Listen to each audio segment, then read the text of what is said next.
Assalamualaikum warahmatullahi wabarakatuh. Salam sejahtera bagi kita semua. Ya, perkenalkan nama saya Muhammad Dwi Suntoko.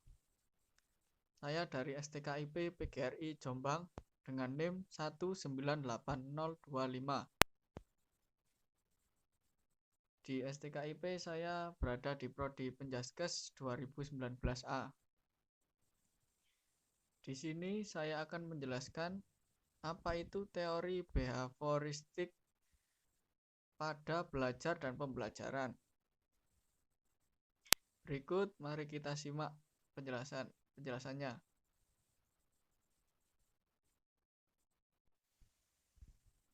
Ngomong-ngomong tentang teori behavioristik, teori behavioristik sendiri berasal dari kata behaviorisme atau aliran perilaku dan bisa juga disebut sebagai perspektif belajar, yaitu adalah filosofi dalam psikologi yang berdasar pada proposisi bahwa semua yang dilakukan organisme termasuk tindakan, pikiran, atau perasaan dapat dan harus dianggap sebagai perilaku. Aliran ini berpendapat bahwa perilaku demikian dapat digambarkan secara ilmiah tanpa melihat peristiwa fisiologis internal atau konstruk hipotesis seperti pikiran. Behaviorisme beranggapan bahwa semua teori harus memiliki dasar yang bisa diamati, tapi tidak ada perbedaan antara proses yang dapat diamati secara publik, seperti tindakan, dengan proses yang diamati secara pribadi, seperti pikiran dan perasaan. Menurut Thorndike, belajar adalah proses interaksi antara stimulus dan respon. Stimulus adalah apa yang merangsang terjadinya kegiatan belajar seperti pikiran, perasaan, atau hal-hal lain yang dapat ditangkap melalui alat indera. Sedangkan respon adalah reaksi yang dimunculkan peserta didik ketika belajar, yang dapat pula berupa pikiran, perasaan, atau gerakan, dengan kata lain tindakan. Jadi perubahan tingkah laku akibat kegiatan belajar dapat berwujud konkret, yaitu yang dapat diamati, atau tidak konkret, yaitu yang tidak dapat diamati. Meskipun aliran behaviorisme sangat mengutamakan pengukuran, tetapi tidak dapat menjelaskan bagaimana cara mengukur tingkah laku yang tidak dapat diamati. Teori Thorndike ini disebut pula dengan teori koneksionisme. Ada 3 hukum belajar yang utama menurut Thorndike, yakni 1. Efek, 2. Hukum latihan, 3. Hukum kesiapan.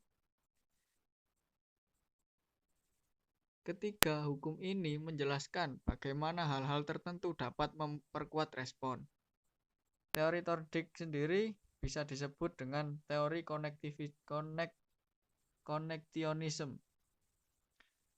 Dasar-dasar teori koneksionisme dari Edward diperoleh juga dari sejumlah penelitian yang dilakukan terhadap perilaku binatang.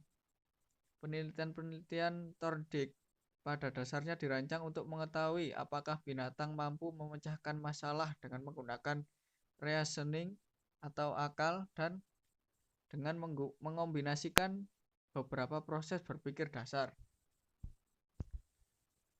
Dalam setiap penelitiannya, Thorndike menggunakan hewan sebagai jenis hewan, yaitu anak ayam, anjing, ikan, kucing, dan kera. Namun percobaan Thorndike yang paling terkenal ialah dengan menggunakan seekor kucing yang telah dilaparkan dan diletakkan di dalam sangkar yang tertutup, dan pintunya dapat dibuka secara otomatis apabila knop yang terletak di dalam sangkar tersebut tersentuh. Percobaan ini menghasilkan teori trial and error atau selecting and connecting, yaitu bahwa belajar itu terjadi dengan cara mencoba-coba dan membuat salah. Dalam melaksanakan coba-coba ini, kucing tersebut cenderung untuk meninggalkan perbuatan-perbuatan yang tidak mempunyai hasil. Setiap respon menimbulkan stimulus yang baru. Selanjutnya, stimulus baru ini akan menimbulkan respon lagi. Dalam percobaan tersebut, apabila di luar sangkar diletakkan makanan, maka kucing berusaha untuk mencapainya dengan cara meloncat-loncat kian kemari.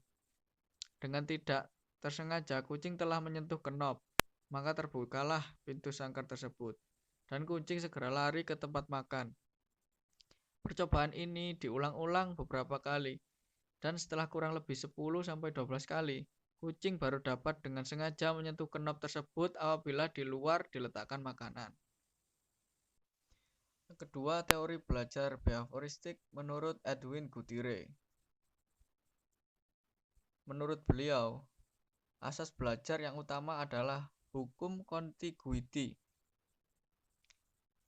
Hukum contiguity yaitu gabungan stimulus-stimulus yang disertai suatu gerakan. Pada waktu timbul cenderung akan diikuti oleh gerakan yang sama.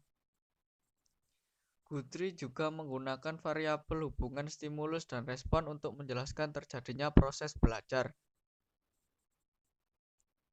Proses belajar terjadi karena gerakan terakhir yang dilakukan untuk mengubah situasi stimulus, sedangkan tidak ada respon lain yang dapat terjadi. Penguatan sekedar hanya melindungi hasil belajar yang baru agar tidak hilang dengan jalan mencegah perolehan respon yang baru. Hubungan antara stimulus dan respon bersifat sementara. Oleh karena itu, dalam kegiatan belajar, peserta didik perlu sesering mungkin diberi stimulus agar hubungan stimulus dan respon bersifat lebih kuat dan menetap. Guthrie juga percaya bahwa hukuman atau punishment memegang peranan penting dalam proses belajar. Hukuman yang diberikan pada saat yang tepat akan mampu mengubah tingkah laku seseorang. Saran utama dari teori ini adalah guru harus dapat mengasosiasi stimulus respon secara tepat. Pembelajar harus dibimbing melakukan apa yang harus dipelajari. Pembelajar itu maksudnya ini ya, peserta didik. Dalam mengelola kelas, guru tidak boleh memberikan tugas yang mungkin diabaikan oleh anak. Kemudian teori behavioristik yang ketiga menurut Skinner. Menurut Skinner, konsep yang dikemukakannya tentang belajar lebih mengungguli konsep para tokoh sebelumnya. Ia mampu menjelaskan konsep belajar secara sederhana, namun lebih komprehensif. Komprehensif maksudnya dapat berpacu pada beberapa hal. Menurut beliau, hubungan antara stimulus dan respon yang terjadi melalui interaksi dengan lingkungannya yang kemudian menimbulkan perubahan tingkah laku.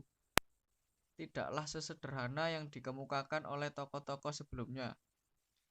Menurutnya, respon yang diterima seorang tidak sederhana itu. Karena stimulus-stimulus yang diberikan akan saling berinteraksi dan interaksi antar stimulus itu akan mempengaruhi respon yang dihasilkan. Respon yang diberikan ini memiliki konsekuensi-konsekuensi yang nantinya dapat mempengaruhi munculnya perilaku.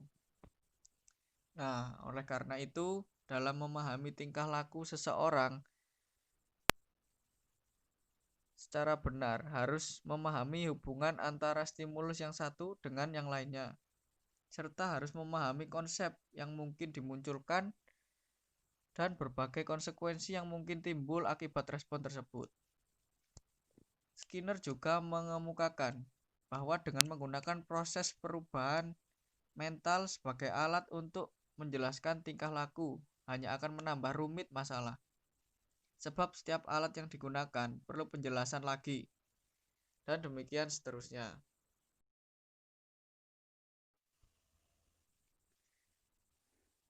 Demikian penjelasan dari saya. Saya akhiri. Wassalamualaikum warahmatullahi wabarakatuh. Terima kasih.